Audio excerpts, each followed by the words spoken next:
হরে কৃষ্ণ। তো ভক্তি শাস্ত্রের দ্বিতীয় শতক, গীতার দ্বিতীয় শতকের যে প্রশ্নগুলো থাকে 7ম থেকে 12 অধ্যায়। তো এই ভক্তি শাস্ত্রের পরীক্ষাতে 7ম থেকে 12 অধ্যায়ের মধ্যে যে প্রশ্নগুলো পরীক্ষাতে আসে, আমরা ভক্তি শাস্ত্রী কোর্সে, তো এই ডকুমেন্টটা আমি ভিডিওটা রাখলাম, কারণ কারো দরকার লাগতে পারে এটা, বা যে কোনো সময় এটা দেখে নিয়ে আমরা পরীক্ষাতে অংশগ্রহণ করতে পারি। তো তৎসিনু শব্দের তাৎপর্য ব্যাখ্যা করুন। হুম এখানে শ্রীকৃষ্ণের পরা প্রকৃতি ও কার্যাবলী বর্ণনা করুন। হুম এটা না, আমরা এই যে গুরু চিহ্ন যতটা রয়েছে ততটা আমরা ইম্পর্টেন্ট এখানে, ঠিক আছে। পরা প্রকৃতি ও পরা প্রকৃতির অর্থ লিখুন। 4 ধরনের ব্যক্তি যারা শ্রীকৃষ্ণের ভজনা করেন এবং 4 ধরনের ব্যক্তি যারা শ্রীকৃষ্ণের ভজনা করেন না তা উল্লেখ করুন। তো এখানে তাৎপর্য থেকে আপনি বের করে খুব সহজেই প্রশ্নগুলোর উত্তর দিতে পারবেন। 7ম অধ্যায় 15 নম্বর, 15 থেকে 16 নম্বর শ্লোক শিল প্রভুপাদ যেভাবে বলছেন, এটা থেকে আপনি শিল প্রভুপাদ যেটা বলছেন এটা থেকে আপনি পুরোটা কপি না করে আপনি এখান থেকে বুঝে আপনি শিল প্রভুপাদের মত অনুসারে আপনি এটা লিখতে পারেন। কি জন্য দেবতা উপাসকদের অল্প বুদ্ধি সম্পন্ন বলা হয়? হ্যাঁ, আর লাস্টে হচ্ছে কখন একজন দৃঢ়তার সাথে ভগবানের উপাসনা করে। তো এখানে তৎসিনু শব্দের আমরা এটা একটু অফ করে দিই, এই যে ট্যাবটা, স্ক্রিনটা একটু ছোট করব, এই ট্যাবটা ইয়ে করে দিলাম, ঠিক আছে। এখন আমরা একটু এটা বড় করলাম। এই যে তৎসিনু শব্দের তাৎপর্য ব্যাখ্যা করুন। তো এখানে ভগবান শ্রীকৃষ্ণ অর্জুনকে বলছেন তৎসিনু শব্দ তো মনোযোগ দিয়ে শুনুন, তা শ্রবণ করো। তো নববিধা ভক্তির মধ্যে আমাদের প্রথম হচ্ছে শ্রবণ। শ্রবণ গুরুত্ব অত্যন্ত গুরুত্বপূর্ণ। হ্যাঁ, ভগবান তাই অর্জুনকে প্রথমে বলছেন যে ওনার থেকে শ্রবণ করার জন্য, আমার কাছ থেকে শ্রবণ করো, তৎসিন। তো এই শ্লোকটা 7ম অধ্যায় 1 নম্বর শ্লোকে আপনারা পেয়ে যাবেন। পরা প্রকৃতি বা অপরা প্রকৃতির অর্থ লিখুন। তো এখানে অপরা প্রকৃতিগুলো কি কি? ভগবানের জড়া শক্তি, যেটা পৃথিবী, হ্যাঁ, জল, আগুন, বায়ু, আকাশ, মন, বুদ্ধি, অহংকার। এখানে কয়টা? 1টা, 2টা, 3টা, 4টা, 5টা, 6টা, 7টা, 8টা। অপরা প্রকৃতি হচ্ছে 8টা। আর পরা প্রকৃতি হচ্ছে ভগবানের জীব শক্তি বা চেতন শক্তি যেটা বলা হয় এখানে, অর্থাৎ জীবাত্মা। হুম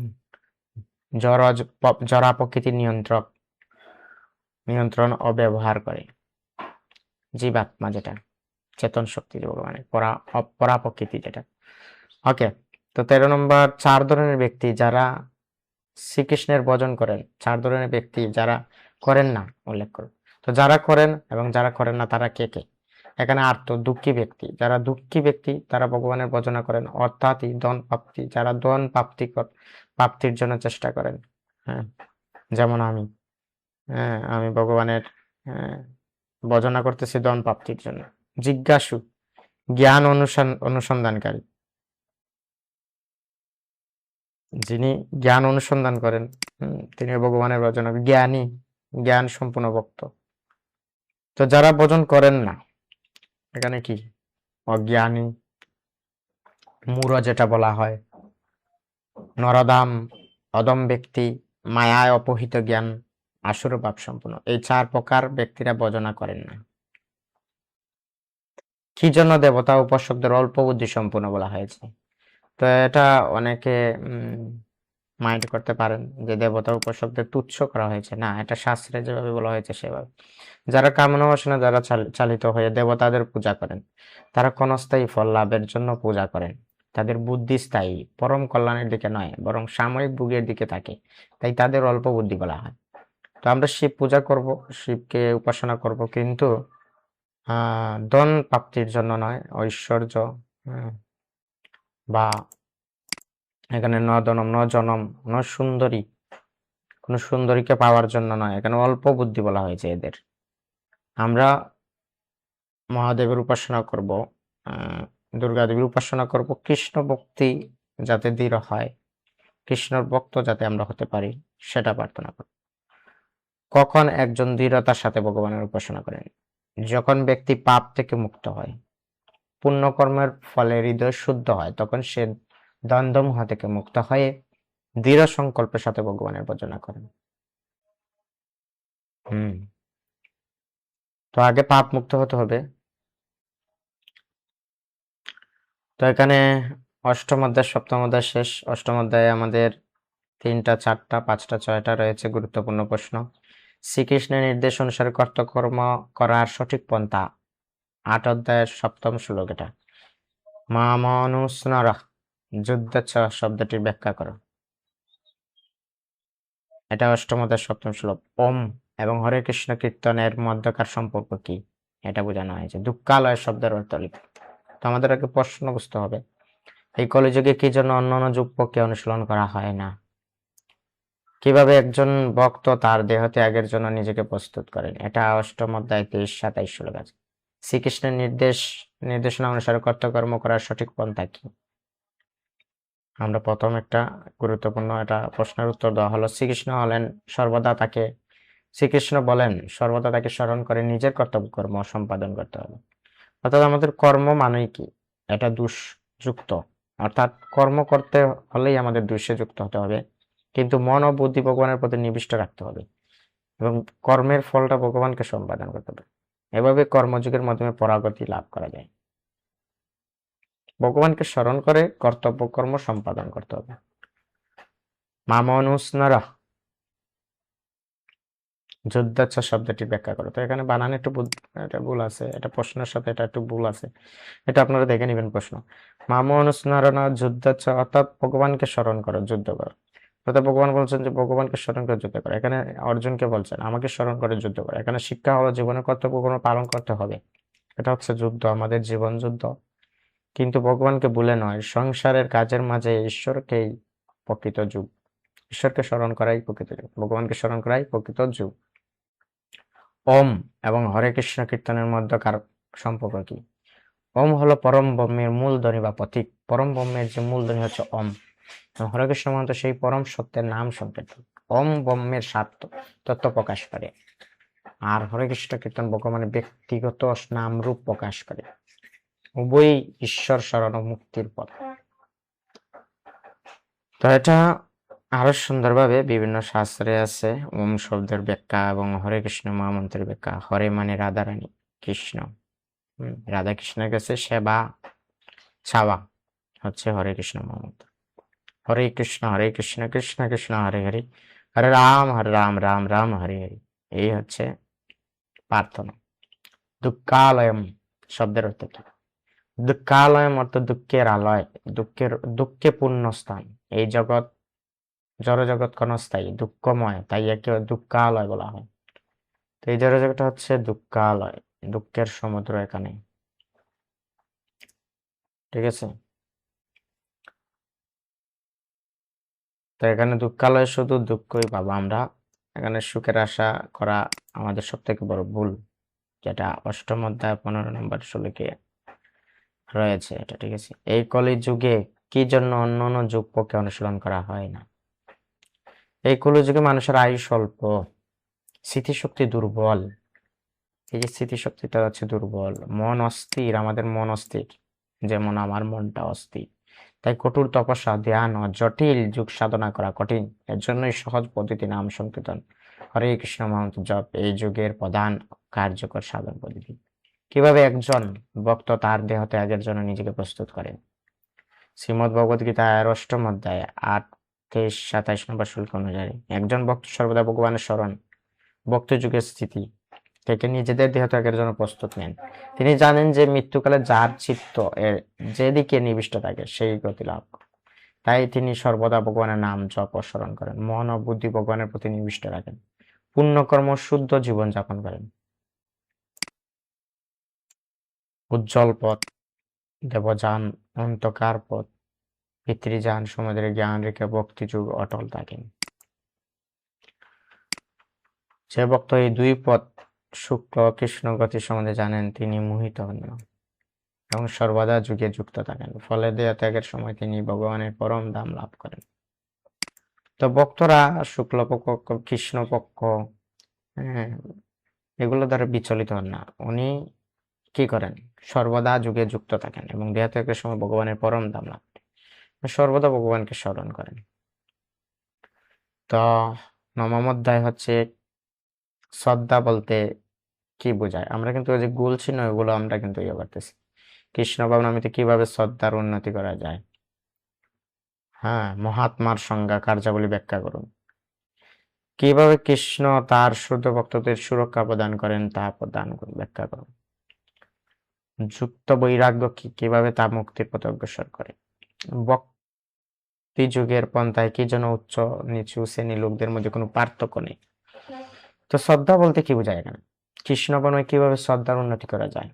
শ্রদ্ধা অর্থ শ্রদ্ধা ভগবানের কথার উপর দৃঢ় বিশ্বাস থাকবে আমাদের। যে বিশ্বাস করে যে ভগবানের ভক্তি করলে সব সিদ্ধি লাভ হবে, সেটাই প্রকৃত শ্রদ্ধা। শ্রদ্ধা বৃদ্ধির উপায়। শ্রদ্ধা কখন বাড়বে? সাধু সঙ্গ করার ফলে। সাধুরা যখন দৃঢ়তার সাথে জপ করবে, কীর্তন করবে, তখন আমরা এটা দর্শন করব। তখন আমাদের হ্যাঁ হৃদয়ে শ্রদ্ধার জাগ্রত হবে, আরো বেশি দৃঢ়তা হবে শ্রদ্ধা। ভগবানের নাম জপ, কীর্তন, শ্রবণ, শাস্ত্র শ্রবণ, অধ্যয়ন করতে হবে। অধ্যয়ন তো আমরা করতেই পারি না, কিন্তু অধ্যয়ন করলেই আমাদের শ্রদ্ধা বাড়বে। ভক্তি সাধনা নিয়মিত থাকা, সাধনা নিয়মিত থাকতে হবে। একদিন জপ করলাম আরেকদিন না, একদিন ভগবানকে তুলসী নিবেদন করলাম আরেকদিন না, এইরকম করলে আমাদের শ্রদ্ধার ঘাটতি হবে, শ্রদ্ধা দৃঢ়তা থাকবে না। মহাত্মার সংজ্ঞা কার্যাবলী ব্যাখ্যা করুন। মহাত্মা হলেন সেই ব্যক্তি যিনি প্রকৃতির আশ্রয়, এখানে বানানটা একটা ভুল হয়েছে, এখানে কি জানি একটা সমস্যা হয়েছে।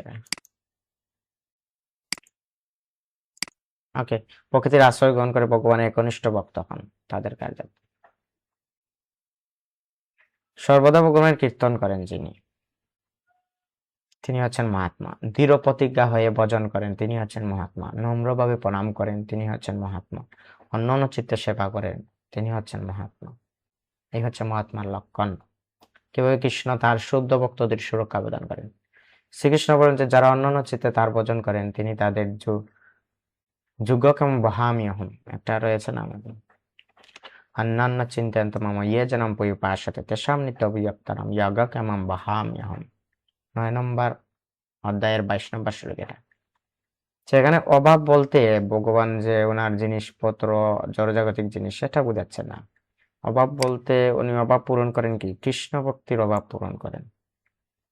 আর যার রয়েছে সেটা তিনি কি করেন? সুরক্ষা প্রদান করেন। সেজন্য ভক্তি নষ্ট হয় না কখনো। এভাবে ভগবান নিজে ভক্তদের রক্ষা ও পালন করেন। প্রকৃত অর্থ হলো ভগবান বদ্ধ জীবের পতিত হবার বিপদ থেকে রক্ষা করেন। যুগের দ্বারা কৃষ্ণ ভাবনা লাভ করতে ভগবান তার ভক্তের সহায়তা করেন। ভগবান তার ভক্তিকে সংরক্ষণ করে, জাগতিক সম্পত্তি না। তো আমরা মনে করি যে না, এই শ্লোকের দ্বারা এখানে এখানে বলা হয়েছে যে না, ডাইরেকশন করা হয়েছে যে যার জাগতিক সম্পদ ভগবান সেভ করেন। অবশ্যই আমাদের জাগতিক সম্পদ দরকার, সেটা ভগবানের সেবার জন্য। কিন্তু ভগবানের সেবার জন্য যেটা আমরা সংরক্ষণ করব, অবশ্যই এটা কৃষ্ণ এটা সুরক্ষা প্রদান করবেন। কিন্তু যেটা উদ্দেশ্য অন্য থাকবে, কিন্তু সেটা কৃষ্ণ রক্ষা করবেন না। আবার কৃষ্ণ অন্য অন্য জায়গায় বলেছেন যে উনি ওনার ভক্তের সবকিছু কেড়ে নেন। ঠিক আছে, তো কৃষ্ণ যেটা চান সেটা তার ভক্তের জন্য মঙ্গল। যুক্ত বৈরাগ্য কি এবং কিভাবে তা মুক্তির পথে অগ্রসর করে? যুক্ত বৈরাগ্য মানে সব কর্ম ও ফল ভগবানের উদ্দেশ্যে নিবেদন করা। ঠিক আছে, এটা হচ্ছে যুক্ত বৈরাগ্য। যুক্ত বৈরাগ্য মানে যে সংসার ত্যাগ করতেই হবে আপনার, কোনো কিছু কাজকর্ম করবেন না, এরকম না। যুক্ত বৈরাগ্য মানে আপনি কর্ম করেন, ফল ভগবানের উদ্দেশ্যে নিবেদন করতে হবে। সংসারের বস্তু তো ত্যাগ না। তো আমরা ফলটা কি করি? ফলটা আমরা মনে করি না, আমরা এটা ভবিষ্যতের জন্য রেখে দেই। এটা আমি এই করব সেই করব, ইন্দ্রিয় তৃপ্তি করব সেই জন্য রাখবো না, এগুলা করলে হবে না। এই কর্মর ফলটা ভগবানকে নিবেদন করতে হবে। ভগবানকে নিবেদন কিভাবে করবেন? ভগবান সেবা কাজে যুক্ত করবেন, ভগবানের ভক্তদের সেবা কাজে যুক্ত করবেন, শুদ্ধ ভক্তদের সেবায় যুক্ত করবেন। এটাই হবে প্রকৃত নিবেদন। সংসারের বস্তু ত্যাগ নয়, বরং ভগবানের সেবায় ব্যবহার করাই প্রকৃত বৈরাগ্য। এর ফলে কর্মফল থেকে মুক্তি পাওয়া যায় এবং জীব ধীরে ধীরে মুক্তির পথে অগ্রসর হয়। তো ভক্তিযুগের পন্থায় কি জন্য উচ্চ নিচ্চ শ্রেণীর লোকদের মধ্যে কোনো পার্থক্য নেই? শ্রীমদ্ ভগবদ গীতা 9:32 শ্লোকে শ্রীকৃষ্ণ বলেন যে যে কেউ তার আশ্রয় গ্রহণ করে, সে উঁচু বা নিচু বংশ জন্মগ্রহণ করুক না কেন, পরম গতি লাভ করতে পারে। ভক্তিযুগ আত্মার ধর্ম, দেহের ধর্ম। দেহের ধর্ম নয়। জন্ম, জাতি, লিঙ্গ, সামাজিক অবস্থার শরীরগত বিষয়, কিন্তু ভক্তি আত্মার গুণ। ভগবানের কাছে সবই সমান। যে আন্তরিকভাবে শরণ গ্রহণ করে তিনি তাকে গ্রহণ করেন। এতে ভক্তি যুগের পথে উঁচু নিচু ভেদ নেই। এখানে বলা হয়েছে না ভক্তি যুগ চন্ডাল সবাই যুক্ত হতে পারবে ভক্তি যুগে।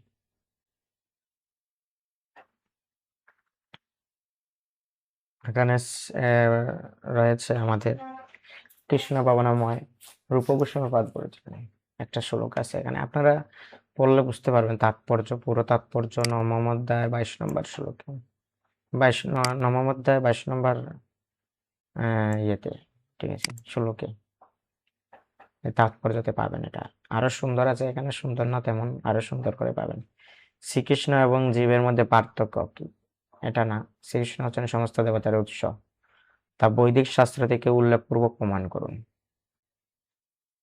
তো এখানে শ্রীকৃষ্ণ হচ্ছেন সমস্ত দেবতাদের উৎস, তা বৈদিক শাস্ত্র থেকে উল্লেখপূর্বক প্রমাণ করুন। শ্রীকৃষ্ণ নিজেই বলেন অহং সর্বস্য প্রবাহ মাতঃ সর্বম প্রবর্ততে, 10 অধ্যায় 8 নম্বর শ্লোক। অর্থাৎ আমি সকল কিছুর উৎস, আমার থেকে সবকিছু প্রকাশিত। তো অনেকে প্রশ্ন করে যে গীতায় কোথায় লেখা আছে কি কৃষ্ণ ভগবান, বা কৃষ্ণ কি কখনো বলেছেন আমি ভগবান? তেমনি ভগবান বলছেন আমি সকল কিছুর উৎস, আমার থেকে সবকিছু প্রকাশিত হয়, উনি তো বলে দিচ্ছেন। এতে প্রমাণিত হয় যে সকল দেবতার সৃষ্টি শ্রীকৃষ্ণ থেকে উৎপন্ন, তাই তিনি সকল দেবতার আদি কারণ, পরম উৎস। তো শুদ্ধ ভক্তের লক্ষণ কি কি? সর্বদা শ্রীকৃষ্ণের চিন্তায় মগ্ন থাকেন, পরস্পরের সাথে ভগবানের কীর্তন আলোচনা করেন, আনন্দ সন্তুষ্টি অনুভব করেন, অন্যান্য চিত্র ভজন করেন। তো ভগবত গীতার অধ্যয়নের পর কিভাবে একজন সম্পূর্ণরূপে শ্রীকৃষ্ণের প্রতি সম্পূর্ণ শরণাগত হন? ভগবানের কৃপা করে ভক্তের হৃদয়ে জ্ঞানের দীপ প্রজ্বলিত করেন এবং অজ্ঞান রূপ অন্ধকার দূর করেন। ফলে ভক্ত উপলব্ধি করেন যে শ্রীকৃষ্ণই পরম সত্য এবং সর্বকারণের কারণ। এই উপলব্ধির মাধ্যমে তিনি সম্পূর্ণরূপে শ্রীকৃষ্ণের শরণাগত হন। কেন অর্জুন কৃষ্ণকে তার বিভূতি ব্যাখ্যা করতে বললেন? অর্জুন শ্রীকৃষ্ণকে পরম ব্রহ্ম এবং সর্বকারণের কারণ বলে গ্রহণ করেছিলেন, কিন্তু তিনি সর্বদা শ্রীকৃষ্ণকে স্মরণ ও ধ্যান করতে চান। তাই তিনি জানতে চাইলেন কিভাবে এবং কোন কোন রূপে তিনি ভগবানকে স্মরণ করবেন। ভগবানের ঐশ্বর্য বিভূতিগুলি কি কি? ভগবানের মহিমা প্রকাশগুলো শুনে তার ভক্তি আরো দৃঢ় হবে, এই উদ্দেশ্যে অর্জুন বিভূতি বিশদ বর্ণনা প্রার্থনা করে। তো এখানে এটা সঠিক নয় তেমন, এখানে আরো সুন্দরভাবে বলা হয়েছে যে অর্জুন চাচ্ছেন কেন অর্জুন কৃষ্ণকে তার বিভূতি ব্যাখ্যা করতে পারে। অর্জুন চাচ্ছেন এইটা দ্বারা অন্যরা যাতে বুঝতে পারে যে ভগবানের বিভূতি আর কোথায় কোথায় রয়েছে, আরো বিশদভাবে জানতে চান। ঠিক আছে, ওনার মুখ থেকে, স্বয়ং ওনার মুখ থেকে শুনতে চান। আর ভগবানও চাচ্ছেন তার শুদ্ধ ভক্তের দ্বারা সেটা প্রকাশিত হোক। ঠিক আছে, কি জন্য এটা তাৎপর্য আরো সুন্দরভাবে আছে এখানে, আরো সুন্দরভাবে কি জন্য শ্রীকৃষ্ণ নিজেকে সমস্ত যজ্ঞের মধ্যে জপযজ্ঞ হিসাবে হইতে পারেছে। শ্রীকৃষ্ণ বলেন যে জপ সমূহের মধ্যে তিনি জপযজ্ঞ, কারণ জপযজ্ঞ ভগবানের নাম জপ সবচেয়ে সহজ ও শুদ্ধ পদ্ধতি। এতে কোনো বাহ্যিক আড়ম্বর বা জটিল আয়োজন প্রয়োজন, এটা এটা এত মানে খরচপাতি লাগে না, আড়ম্বর বা জটিল প্রয়োজন হয় না। এটি সরাসরি ভক্তির মাধ্যমে ভগবানের সাথে সন্দেহ স্থাপন করে। বিশেষ করে কলিযুগে নাম জপই সর্বোত্তম যজ্ঞ হিসাবে। যজ্ঞ করতে হলে অনেক জিনিসপত্র লাগে, ঠিক আছে, অনেক উপটুকন অনেক কিছু লাগে, কিন্তু এখানে কি, এখানে একমাত্র আপনি জপথলিতে জপ করবেন, ভগবানের নাম জপ করবেন। বিশ্বরূপ কি? জীব হওয়া সত্ত্বেও কিভাবে ভগবানের বিশ্বরূপ দর্শন করা অর্জুনের পক্ষে সম্ভব হয়েছিল? এটা 11 অধ্যায়। নিমিত্ত মাত্রেন শব্দের তাৎপর্য কুরুক্ষেত্রের যুদ্ধ অর্জুনের নিকট প্রদর্শিত বিশ্বরূপের বিশেষ তাৎপর্য কি? দ্বিভুজ মুরালী শ্যাম সুন্দর শ্রীকৃষ্ণের রূপ হচ্ছে সর্বশ্রেষ্ঠ, তিনি হচ্ছেন সর্বস্ততার উৎস, তা ব্যাখ্যা করুন। তো বিশ্বরূপ কি? জীব হয়েও কিভাবে ভগবানের বিশ্বরূপ দর্শন করা অর্জুনের পক্ষে সম্ভব হয়েছিল? তো বিশ্বরূপ কি? জীব হয়েও কিভাবে ভগবানের বিশ্বরূপ দর্শন করা অর্জুনের পক্ষে সম্ভব হয়েছিল? তো বিশ্বরূপ হলো ভগবানের সেই সর্বব্যাপী বিরাট রূপ যেখানে সমগ্র সৃষ্টি, দেবতা, মানুষ, গ্রহ, নক্ষত্র সবকিছু এক দেহে অবস্থিত। তো ভগবানের এমন একটা রূপ যেখানে সবকিছু দর্শন করা যায়, ভগবানের সৃষ্টি, দেবতাদের দর্শন করা যায়। হ্যাঁ, কোটি কোটি, হ্যাঁ, মাথা রয়েছে ভগবানের, মানুষ, গ্রহ, নক্ষত্র সবকিছু এক দেহে অবস্থিত। সাধারণ জীব নিজের ইন্দ্রিয়ের দ্বারা এই রূপ দেখতে পারে না। তো আমরা সাধারণ এই জীবরা এই চোখ দিয়ে আমরা এটা দর্শন করতে পারবো না। তো অর্জুনকে দিব্য দৃষ্টি চক্ষু প্রদান করেছিলেন ভগবান। ভগবানের কৃপায় অর্জুন সেই অতীন্দ্রিয় বিশ্বরূপ দর্শন করতে সক্ষম হন। নিমিত্ত মাত্রেন শব্দের তাৎপর্য। নিমিত্ত মাত্র তো শুধুমাত্র একটি মাধ্যম বা যন্ত্র মাত্র। শ্রীকৃষ্ণ অর্জুনকে বলেন যে যুদ্ধে শত্রুরা ইতিমধ্যে তারা পরিকল্পনায় বিনষ্ট। তো শ্রীকৃষ্ণ বলেন আমি ইতিমধ্যে এদেরকে বধ করে ফেলছি। হ্যাঁ, অর্জুন কেবল বাহ্যিকভাবে সেই কার্য সম্পাদন নিমিত্ত করো। তুমি এটা বাহ্যিকভাবে শুধু করো, এতে বোঝায় সর্বকার্যের নিয়ন্তা ভগবান, মানুষ কেবল তার যন্ত্র মাত্র। তো আমরা হচ্ছে ওনার যন্ত্র। তো কুরুক্ষেত্রের যুদ্ধে অর্জুনের নিকট প্রদর্শিত বিশ্বরূপের বিশেষ তাৎপর্য কি? এই বিশ্বরূপ প্রদর্শনের মাধ্যমে শ্রীকৃষ্ণ প্রমাণ করলেন যে তিনি সর্বশক্তিমান পরমেশ্বর। এটি অর্জুনকে তার ঐশ্বর্য, সর্বাধিপত্য সম্পর্কে নিশ্চিত করেছিল এবং তার সন্দেহ দূর করেছিল। বিশ্বরূপ দর্শন ছিল ভগবানের বিশেষ কৃপা। চতুর্ভুজ নারায়ণের ঊর্ধ্বে শ্রীকৃষ্ণ, তিনি হচ্ছেন সর্বোচ্চ এবং সমস্ত অবতারের উৎস, তা ব্যাখ্যা করুন। তো শ্রীকৃষ্ণের চতুর্ভুজ নারায়ণ রূপ তার ঐশ্বর্যময় প্রকাশ, কিন্তু স্বয়ং শ্রীকৃষ্ণই পরম মূল ব্যক্তিত্ব, যিনি সর্ব অবতারের উৎস। শুদ্ধ ভক্তির মাধ্যমে কেবল তাকেই যথাযথ জানা যায়, দর্শন করা যায়। তাই তিনি সর্বোচ্চ পরম পুরুষ এবং সকল অবতারের আদি কারণ। তো আমাদের লাস্ট অধ্যায়, 7ম অধ্যায় থেকে 12 অধ্যায় পর্যন্ত নির্বিশেষ উপলব্ধি অনুশীলন পদটি ব্যাখ্যা করুন। তেষামহং সমুদ্রতা মৃত্যু সংসার সাগরাত। এটা 12 অধ্যায় 7 নম্বর শ্লোক। কি জন্য একজন ভক্তের সমস্ত কর্মই সর্বদা দিব্য স্তরে অধিষ্ঠিত? যে সমস্ত পারমার্থবাদী সাধন ভক্তির মাধ্যমে ভক্তযোগ অনুশীলনে অসমর্থ, তাদের প্রতি কি নির্দেশনা রয়েছে? সংস্কৃত শব্দের অর্থ সহ ভক্তের কিছু গুণাবলী ব্যাখ্যা করুন। তো নির্বিশেষ উপলব্ধির অনুশীলনের পদটি ব্যাখ্যা। নির্বিশেষ উপলব্ধি হলো নিরাকার ব্রহ্মের উপাসনা। এই পথে সাধক ইন্দ্রিয় সংযম করে, ঠিক আছে, সর্বত্র সমাদৃষ্টি লাভ করে, চিত্তকে স্থির ও অবিচল রাখে, সুখ দুঃখে সমভাব ধারণ করে, সকল জীবের মঙ্গল কামনা করে। ইন্দ্রিয় সংযম, এখানে বানান ভুল হয়েছে, ঠিক আছে, সেই হবে। এই সাধনা কঠিন, কারণ নিরাকার ব্রহ্ম মন স্থির করা দেহধারী মানুষের পক্ষে সহজ নয়, ঠিক আছে। তবু একাগ্র সাধনা ও বৈরাগ্যের মাধ্যমে তা সম্ভব। তেষামহং সমুদ্রতা মৃত্যু সংসার সাগরাত। এই শ্লোকের অর্থ ভগবান বলেন যে যারা একান্ত ভক্তিভাবে আমাকে স্মরণ করে এবং চিত্তে আমার মনে নিবিষ্ট রাখে, আমি নিজে তাদের জন্ম মৃত্যুর সংসার সাগর থেকে উদ্ধার করি। অর্থাৎ সত্য ভক্তকে মুক্তি লাভের জন্য একা সংগ্রাম করতে হয় না, ঈশ্বর স্বয়ং তার রক্ষাকর্তা ও মুক্তিদাতা হন। কি জন্য একজন ভক্তের সমস্ত কর্মই সর্বদা দিব্য স্তরে অধিষ্ঠিত? কারণ প্রকৃত ভক্ত সকল কর্ম ঈশ্বরকে সমর্পণ করে, ফলের আসক্তি ত্যাগ করে, আমি ও আমার বাপ পরিত্যাগ করে।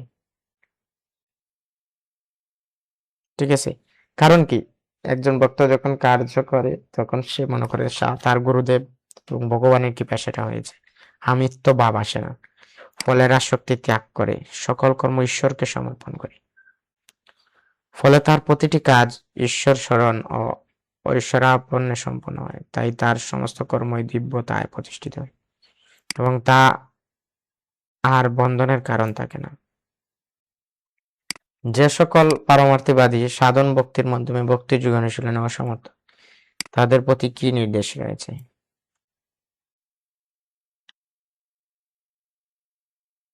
যদি কেউ সরাসরি একাগ্র ভক্তি যুগে স্থিত না হতে পারে, তবে তাকে নিয়মিত সাধনা অভ্যাস যোগ করতে বলা হয়েছে। ঈশ্বরার্থে কর্ম সম্পাদন, ঈশ্বরের জন্য কর্ম করতে হবে, কর্মফল ত্যাগের শিক্ষা দেওয়া হয়েছে। তো কর্মফলটা ত্যাগ করা খুবই কঠিন, খুবই কঠিন। এটা আমি বাস্তবে অনুভব করতে পারতেছি।